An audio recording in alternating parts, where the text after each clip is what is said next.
Greetings. Welcome to our Delta's Workers Unite podcast, part 2. I'm your host, Amanda Goodman Berry, a Delta Ramp employee, Minneapolis. Today's topic will be, how could things be different at Delta Airlines?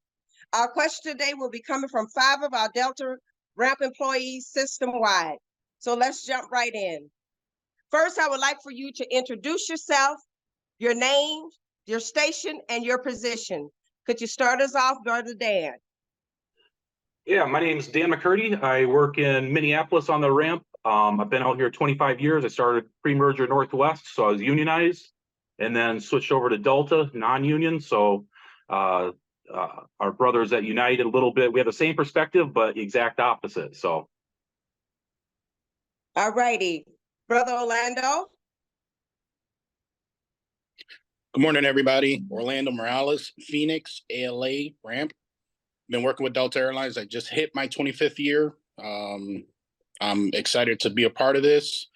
I've seen the downside of not being a union. I've seen the upside from family and other airlines that have union. So I'm just hoping we push through. Great job. Brother Marcus? Yes, good morning, everybody. Happy New Year. Thank My you. name is Marcus Miller. I'm based in Atlanta. I work in cargo. Coming up on 30 years as an employee. I, like Brother Dan, am also pre-merger Northwest. Started off in Minneapolis with Miss Amanda, the host. All right, Sister Keisha. Good morning. Good morning. This is Keisha Walks from LaGuardia. I'm on the ramp. Good morning, everyone. Happy New Year. Thank you. All right, Brother Fasal. Good morning, everybody. Faisal Sawani out of Newark, United Airlines. Started in 2006 with Legacy Continental. After the merger, I started actually in cargo. After the merger, 2013, moved up to ramp side. So I'm currently a ramp service employee. I am the committee person, fleet service, which means I administer the contract for the ramp and the move team. I'm also the district 141 vice president East, and I'm actually on the negotiating team for United Airlines. All righty, Brother Carlos. Hey, good morning, everyone. My name is Carlos Ayala, and I am a baggage handler from Continental Airlines. I started back in 2006 with the catering department and then transferred to the ramp afterwards. And I know exactly what it is to be working for an anti-union company under Continental. Thank God we became union, and it's been the best move we made as a work group for ourselves and our families. I'm currently elected by the Houston Ramp folk for grievance committee chairman, and like my brother Faisal, we administer the contract to make sure that the company follows the rules and that they don't play games, because they like to play games and they want to keep control of everything. So that doesn't happen anymore because we exist as a union. So thank you for the opportunity to talk to you. All righty, great. Well, thanks everyone for those great introductions, but we're going to jump right in, and we're going to start our first question out with Brother Dan. Can you kick us off? Sure. Thanks, Amanda. I think that the employees out at Delta, what they would like to hear from you guys, I'm sure they're curious about short staffing. Like, it seems like we're working across the system short-staffed every single day. And I'm just curious, how do you guys handle it as committee members? So, Brother Fasal, that is for you. Could you answer that for us, please? Absolutely. We actually have language in our contract that covers all aspects of short staffing, right? It could be from something as far as a daily need, right? So obviously the number one thing that's common in the industry is overtime. You understand? How do we deal with that overtime? So what we do is we have language in our contract as far as of a process in place where the company must follow in order to award that overtime, or even how to distribute the overtime, that they just can't pick Agent X because that's their buddy and they just want to give them some overtime. Or as far as, another common thing when we see in short staffing is there's the high volume of call out, something that we see now at the wintertime here in the East Coast. So you'll see something where, as far as like the afternoon shift, we have maybe, you know, some call outs, and the employee just needs a couple of hours to cover the need or the operational slide until we could get the operation up and running again. We actually have language in our contract covered called task completion, where employees will just stay a couple of minutes past their shift to cover that flight until they could get the necessary coverage to come in, or the afternoon shift comes in, and they actually get paid the whole hour. It's an incentive for employees just to stay for a few minutes, complete their assignment, and help with that short staffing. Another aspect of short staffing is, you know, in area B we had a high volume of call outs, but in area C we have a over complement of employees where we can move some of them over, right, to help with that short staffing. We call that a movement between bin line work areas. And again, that language has a process in place. They just can't go to area B and say, hey, you know, John, because he's, you know, he's the one that doesn't complain, or or Tim, who's my buddy, I'm not gonna move him. There's actually language in place. When you move from area B to area A, you have to move the junior qualified employee. And the least favorite for everybody is mandatory, right? We experienced that during the COVID, towards the end of the pandemic, where we were extremely short staffed. So, you know, one of the common things that the company does in this short staffing is mandatory, which is the least favorite for everybody, because you're being forced to stay. Where our contract says, where, well, if you're gonna mandate me and you're gonna keep me past my shift, you can't keep me past 4 hours. That's the limit. While you're on 4 hours of mandatory, non-union work groups were facing 8 hours of mandatory. They were being forced to come in on their days off when we weren't. You know, we were working side by side with management, which is at will employees. They were literally told to come off their vacation and cover the short staffing while we weren't. We had mandatory protection. And what this does is it's a burden on the company as far as the cost, right? Because for in our contract, the first day of Mando is time and a half. The second day, now we're at a double time rate. At some point, the company says, you know, we can't keep functioning this. We're spending too much money, which led to hiring. And in the last year and a half, 2 years, we've hired across the system thousands of employees.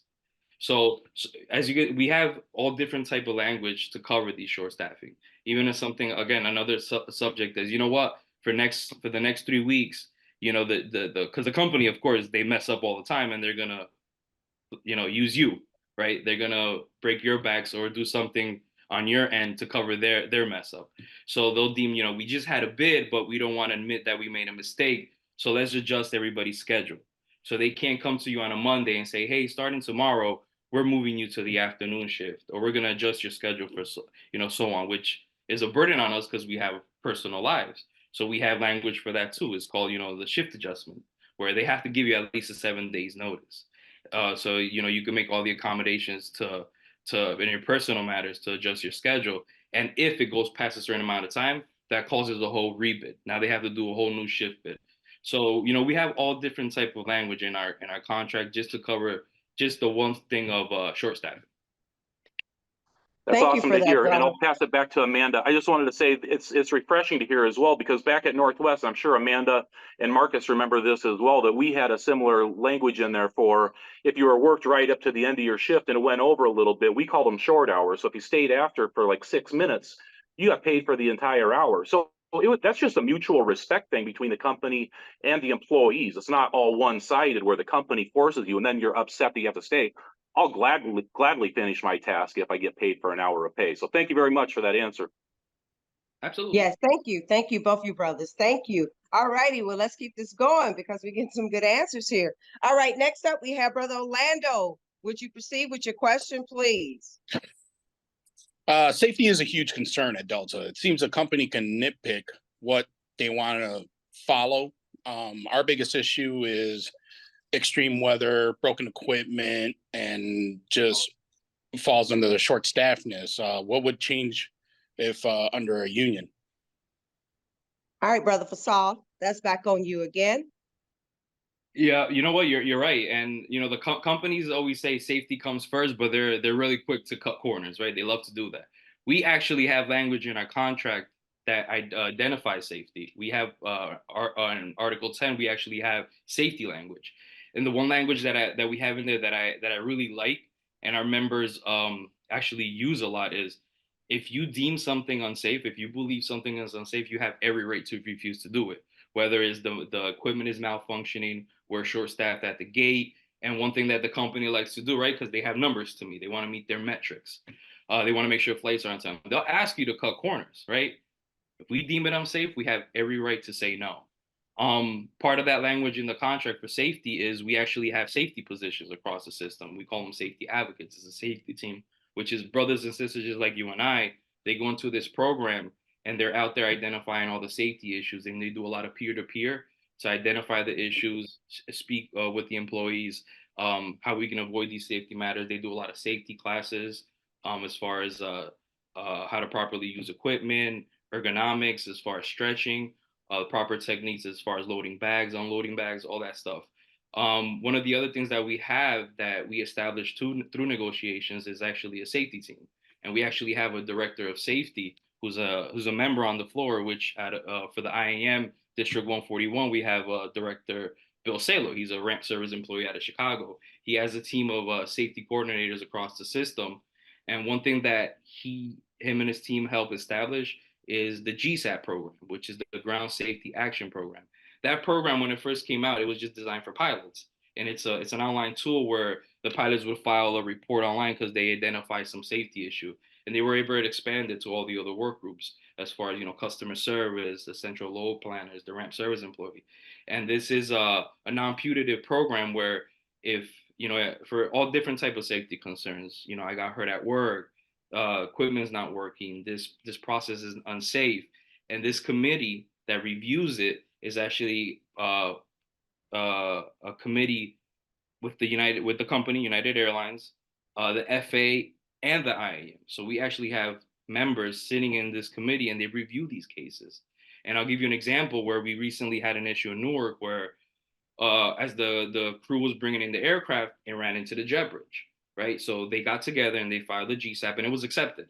And none of them got disciplined. And what they did was they were able to identify what went wrong in this process, right? And there was a lot of contributing factors from, them not wearing their wireless headsets to, in this particular terminal, Port Authority was supposed to place the jet bridge in a safe place. They failed to do so. So through the review panel, they were able to get together, identify the problem, and correct it. And they actually use these members to go out there and brief on the importance of safety and how this could have been avoided. So we definitely concentrate on it. If you actually go to our district page, we have a page dedicated just to safety. We're very involved. Like I said, this safety team, they're all around the system. They do station visits to educate the membership on the importance of safety and to feel comfortable enough to step forward and express their concern when it comes to safety. All righty. Thank you for that. Thank you for that. Great answer. Great answer. All righty. We're going to move along to Brother Marcus. Could you come with your question, please? Yes, I have a question, and I'm really appreciating getting all of this good information and answers from everybody participating so far. My question actually involves favoritism. Favoritism is a big problem in the Delta operation, below wing. It's in terms of assignments, and by that I mean like bids, TDYs, overtime, and other factors. It's a very big problem from us. Knowing that a union can't totally eradicate favoritism completely, how can you tell us a collective bargaining agreement? How can that handle the issue of favoritism? All right, Brother Charlie. My Uncle Charlie, your turn is up. Could you take that one for us, please? Thank you. Thank you. The collective bargaining agreement in itself is, for lack of a better word, the Bible. And in this Bible is seniority. And when it comes to inter-department movings, loans, whatever the case may be, it is all predicated on seniority. Now, the company may be able to come in and put some other parameters saying, okay, you have to be what we call at Southwest Highway compliant, which means no more than 3 absences, 3 tardies. You're not in line for any type of discipline or not on any type of discipline, then you can be able to move. But as far as bids, vacations, anything like that, that is strictly by seniority. VOT, MOT, we can design it where it goes from the bottom up or from the top down, but it is not a thing that would allow favoritism in the sense that I'm thinking that Brother Marcus is asking about. Now, as far as a team leader or a manager or OMS, I think the term is having a buddy that they always pick to do a certain particular task that is part of the job, but it's probably maybe a little easier or a little safer per se. Then even with that, we're able to have in our contracts where every aspect of your job, every from how you clock in to where your equipment is stored or how the equipment is loaned out, every aspect is in our collective bargaining agreement. So it leaves no gray area where a supervisor or manager can say, "Oh, I thought I could use Marcus over here," "Oh, I thought I was okay to not allow Mark." No. If it says the highest seniority person will be the first at the trough, that's what it means. If it says the lowest seniority person will be the first person you choose to do certain tasks, that's what it means. And there is no, like I said, there's no gray area. Then what we handle that is, well, of course, first we do call a verbal grievance. We'll talk it over with the manager or supervisor at that time. If we don't get any resolution at the verbal stage of the grievance, we go to step one, which is the written stage. The written stage goes to step two. We don't get any resolution. Step two on our side is where our general chairs or the step above us get involved. And if it's depending on how egregious it is or how damaging it is to the employees, it could go all the way to arbitration for them violating our agreement as far as seniority and eking out favoritism. You know, we're all equal, we're all the same, and seniority is usually the deciding factor or the determining factor when it comes to how things are disseminated or how things are given at the job. So I hope that answers the question favorably. If there's a follow-up we need to do, but like I say, we put it in our contract. Every contract I've been a part of, every contract I've ever read has a stipulation as far as what seniority rates. Again, not only with your job per se, with what you do functionally on your job, but your sick time, your vacation time, personal time, days off, things like that. Those are all will be covered under the contract and the CBA, which removes management from having being able to interject their favorite or interject their opinion on how we run or how that's done. So it's a real game changer to go from not having that in place to have that in place. So, Brother Charlie, am I hearing you correctly? There actually is an arbitration process so that if I do have a problem with how a particular task or something was assigned, I can actually go through a process where there's no retaliation for management or other employees? Absolutely. Again, here's the thing. In every contract that I've ever been a part of has one thing in it, that we are the union. We're the collective bargaining voice of the membership, which means we speak for you. Now, I ask that most people initially speak for themselves to make known that there's a problem, they have a problem with something. But it's something that's so egregious, I ask them to ask for a union rep or shop steward. And then we'll meet, we'll discuss what's going on. If I'm not aware of it or don't see it, we can't be everywhere at all times. So we need, your eyes and your ears and you coming to us and, hey, I got a problem. And it may not be you, but it may be just a department. I see something going wrong. And then we'll do our due diligence. We'll go with the 6 W's, who, what, when, where, why, how. Whoa. And then once we determine all of that, again, the grievance process possibly could come in effect. And again, the grievance process is we do a verbal. I'll come and talk to you. First stage is a written. Second stage is handled again, usually a little bit above our building is handled by a grievance a grievance department or grievance committee, and if they can't work it out, then it goes to possibly to the third stage, which is arbitration. So in some simple as having to work or having to be put behind someone with less seniority over and over again when the rules or the contract specifically states that we're going to go by seniority is an issue that has, I know for a fact, gone all the way to arbitration. Thank you. You're welcome, bro. All right. Thank you, Brother Charlie, for that. Great answers. Thank you so much. All right. We're moving to Sister Keisha. Could you go ahead and give us your question, please? Good morning. Good morning. Good Well, morning. often coworkers will get into arguments and sometimes even scraps with each other. I just want to know, what can a union do to help with this kind of problem? All right, Brother Khalud, can you take that one for us? Thank you. Thank you, Keisha, for your question. Absolutely. So in the IAM, we have what we call peer dispute resolution. And this is an internal matter of the employees. We want management out of our business. It is normal to have disagreements with each other and conflict, but at the end of the day, we work to try to resolve the issues before they escalate. Management is quick at times to issue discipline or even discharge when employees have issues. So what we have came up with is our own internal process to resolve, to find ways to mediate. We will have trained facilitators to mediate those issues and keep it away from escalating into an actual disciplinary process. Does that answer your question, sister?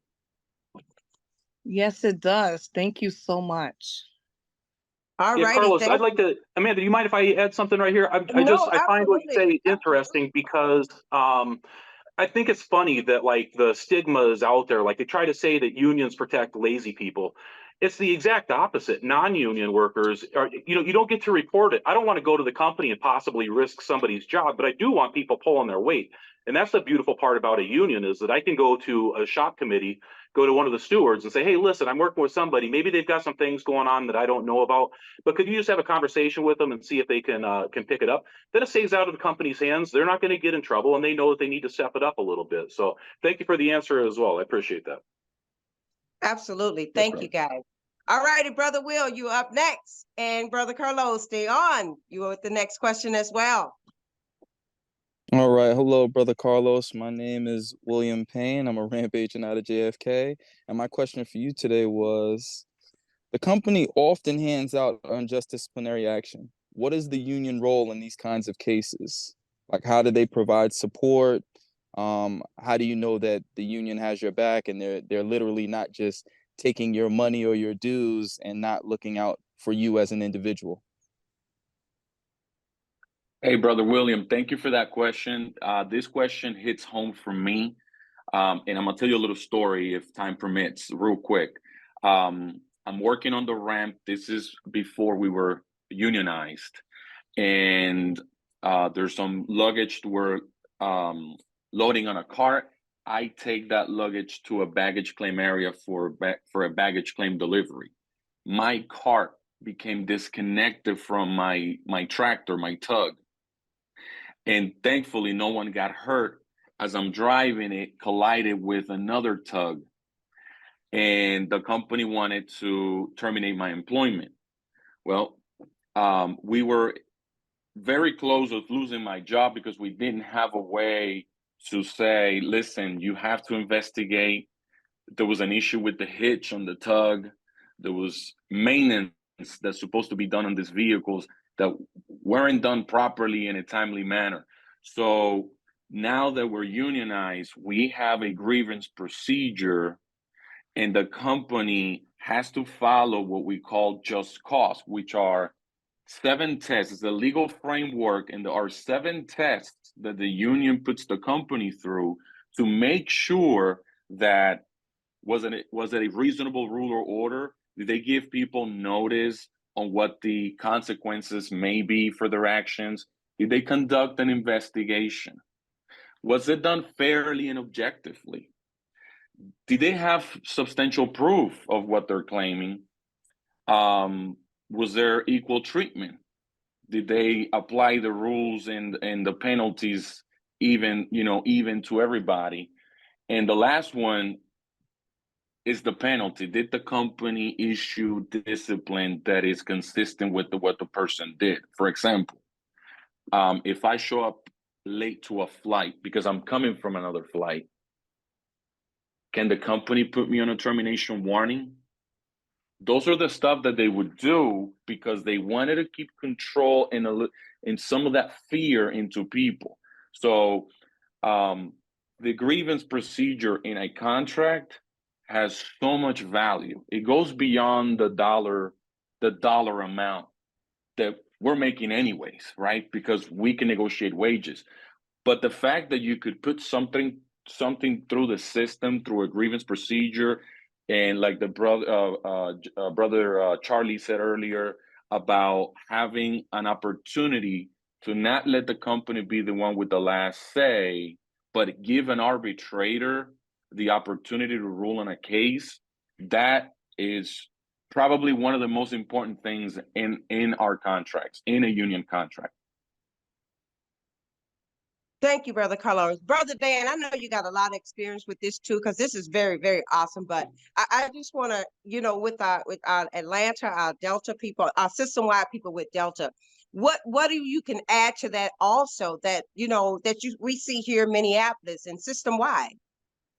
Yeah, I was just sitting here listening to Carlos, and I was thinking the difference between like Delta, hearing like what he's explaining from Delta to a unionized carrier. Like we all can get called in for something, whether you're union or non-union, it doesn't matter. You can go in. At Delta and at non-union carriers, you get called in, and it's you with the company. So nobody on the outside knows what's discussed on the inside. So you get out of there and you go tell your story and say, hey, listen, I'm innocent. Here's what is going on. You explain the process, everything else, and the company will go out to the employees and say, hey, listen, we can't comment on his story, but he's obviously not telling you the entire truth. And then they just leave it at that. And that's problematic because it breaks down the trust from your other coworkers around you. And I would love to have a shop committee person come in with me anytime I'm called in, because then they sit there and they listen to both sides. And when we go back out into the public and we're explaining to people what had happened, it's important that they also understand why I was called in, and that I've got representation right there as well, in case the company tries to say, hey, listen, he's not telling the entire story. Well, you know what? My union rep was right there with me. He listened to it and he was telling the entire story. So that's what I would add. And it's not, everything at a non-union place goes great until it doesn't.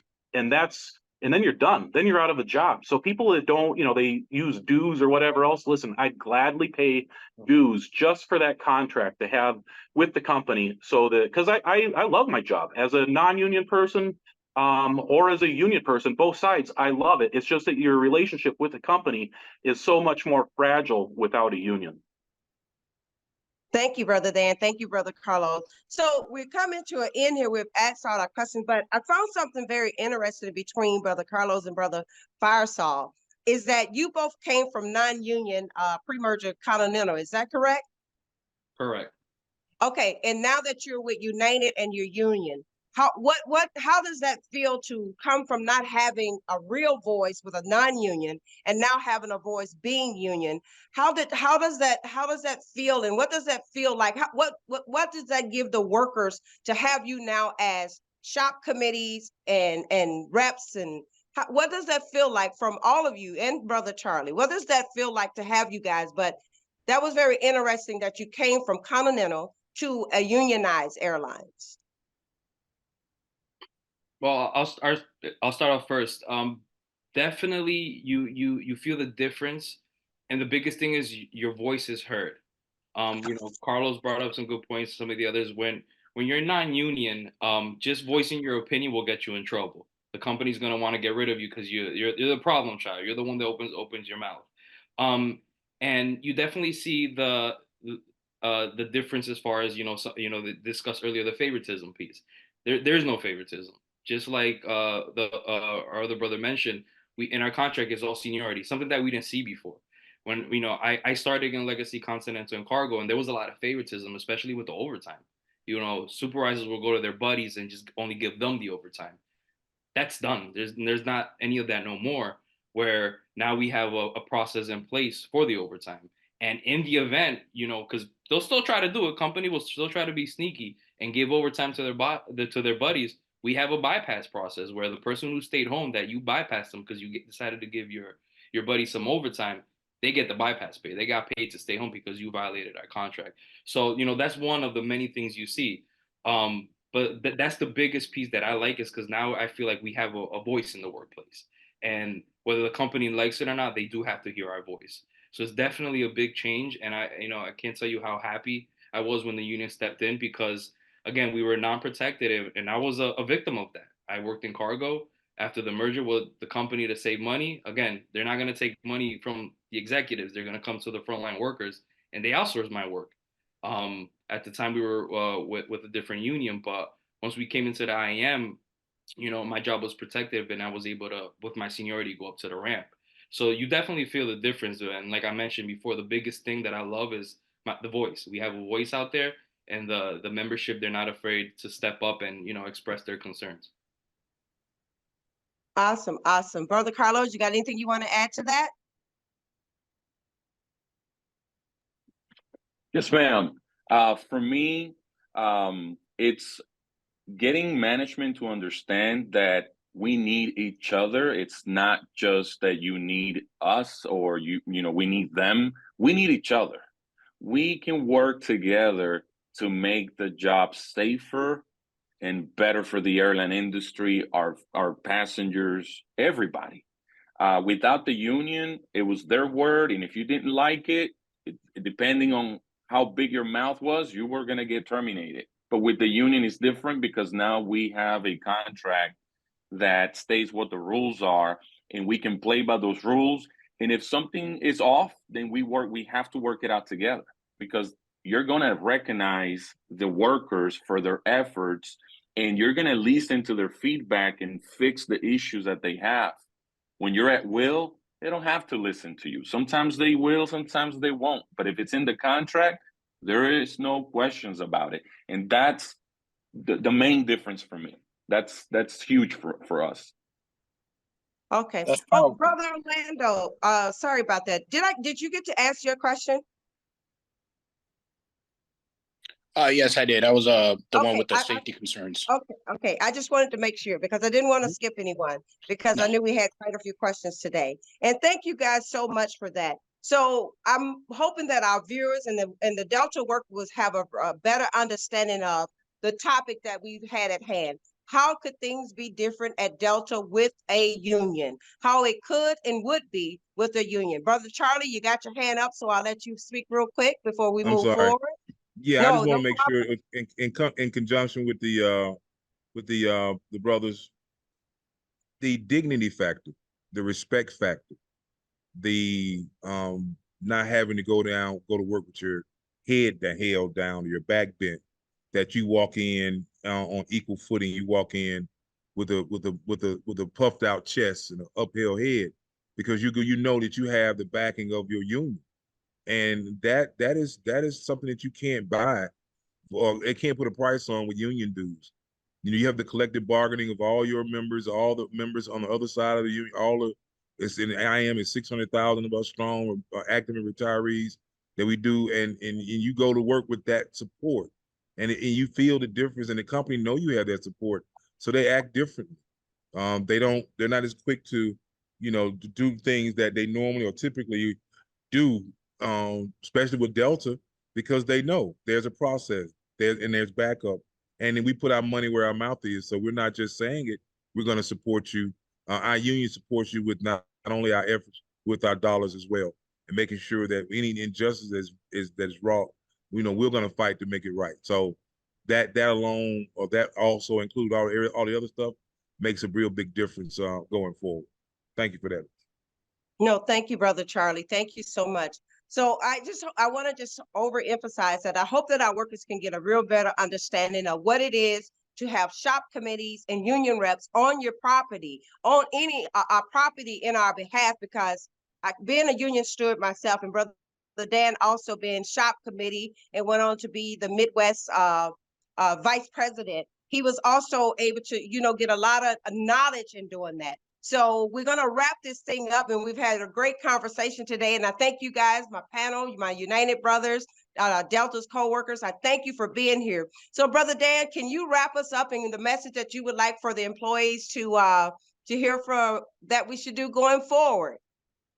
Yeah, this is our year. We're going to unionize this year, and we sincerely appreciate you guys taking the time out. You guys come from different airlines, and you came on here to explain to the Delta workers what it's like to work with a union. When you go back out there, and please encourage your coworkers as well to talk to ours, to let them know. I mean, you guys aren't these big, scary monsters that sometimes our company tries to make union people out to be. So thank you very much for being here. This is our year. We are going to unionize this year, and we look forward to seeing you at the conferences and passing along knowledge back and forth. So thank you very much.